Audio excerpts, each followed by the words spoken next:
আসসালামু আলাইকুম বন্ধুরা, সবাই কেমন আছেন? আশা করি সবাই ভালো আছেন। আজকে অনেকদিন পরে আপনাদের সামনে একটা ভিডিও নিয়ে হাজির হলাম। সেটা হচ্ছে, ইদানিং শুনতেছি যে অনেকে হচ্ছে 30 ডেজ অ্যান্ড 31 ডেজ ভিসা পাচ্ছে। 30 ডেজ মানে হচ্ছে আপনাকে জাপান থেকে চলে যেতে হবে, জাপান ত্যাগ করতে হবে। আর 31 ডেজ হচ্ছে আপনাকে পুনরায় আবেদন করার জন্য পারমিশনটা ইমিগ্রেশন দিয়েছে। আচ্ছা, এখন আসা যাক, যারা চলে যাবেন তাদের জন্য আজকের কথা বলবো না। যারা 31 ডেজ ভিসা নিয়ে আছেন তাদের জন্য একটা কথা বলতেছি। ইভেন সবার জন্যই, মানে আমার পরামর্শটা হচ্ছে সবার জন্য। শুরুতে আমি অনেক ভিডিওতে আমি বলেছি যে আপনারা অন্তত পক্ষে ওই যখন ভিসার জন্য কাগজ জমা দিবেন, আপনি মনে করেন যে কোম্পানির সাথে অনেক কিছু জানে না, কোম্পানির সাথেরা অনেক কিছু জানে না এই বিষয়ে। তারা মানে অনেকটাই মানে অবুঝ ধরতে গেলে কিছু কিছু কোম্পানির এমপ্লয় সাথে আছে অনেক ভালো বোঝে, বাট সব কোম্পানির সাথে যে সমান বুঝবে, ভালো বুঝবে বা জানিয়ে হবে এরকম কিন্তু না।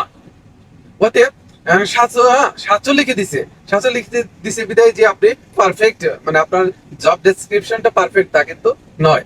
অনেক সময় দেখা যায় যে ওই ক্যাটাগরির কোম্পানিতে অনেকে ভিসা পাচ্ছে, কারণ নাই ওটার কারণে অনেকে বিষয়টা মানে ফেলার হচ্ছে, মানে ডিসকোয়ালিফাইড হচ্ছে। অতএব আপনাকে চিন্তা করতে হবে যে আমি কি জিনিসটা, মানে কি আমার ডেসক্রিপশনটা, জব ডেসক্রিপশনটা আমি কিভাবে লিখে জমা দিলাম, সেটা আপনাকে পুঙ্খানুপুঙ্খানু ভাবে মানে পড়ে দেখতে হবে যে আমি কিভাবে জমা দিলাম। অথবা মানে আপনার সে ভালো বুঝে ওইরকম মানে সিনিয়র ভাই অথবা ওই বেঙ্গসি যেটা বলি তাদের সাথে কনসাল্ট করে আমি মনে করি যে জোম্যাটো দেওয়া সবচেয়ে বেস্ট। কারণ কি, যে ইদানিং অনেকের মানে ফোন আসতেছে আর কি, অনেকে বলতেছে যে ভাই আমার এই সমস্যা ওই সমস্যা। তো আসলে কি সব সমস্যা দেখি যে প্রায় সেম ক্যাটাগরি, কারণ জবের সাথে তাদের যে ওই লেখাপড়ার নাই ওটা মিলাইতে পারতেছে না। আসলে কথা কি, যে ইচ্ছে করলে মিলানো যায়, অনেকে আছে কি দুইটা, তাই সে একটা ক্যাটাগরি দিলেই কিন্তু ভিসা পাচ্ছে। দেখতে না আমি আরো ওয়াইড স্প্রেড করে মানে একটু বিস্তৃত বাড়াই দিই, তাহলে মনে করবে যে না ইমিগ্রেশন আরো খুশি হবে না। আপনি যে টাইপের লেখাপড়া করছেন ওই টাইপের আপনার এই ডেসক্রিপশনটা লিখতে হবে। আপনার আদারওয়াইজ আপনি আর বেশি বানাইতে গিয়ে আপনি ওই 31 ডেজ ভিসা পাবেন।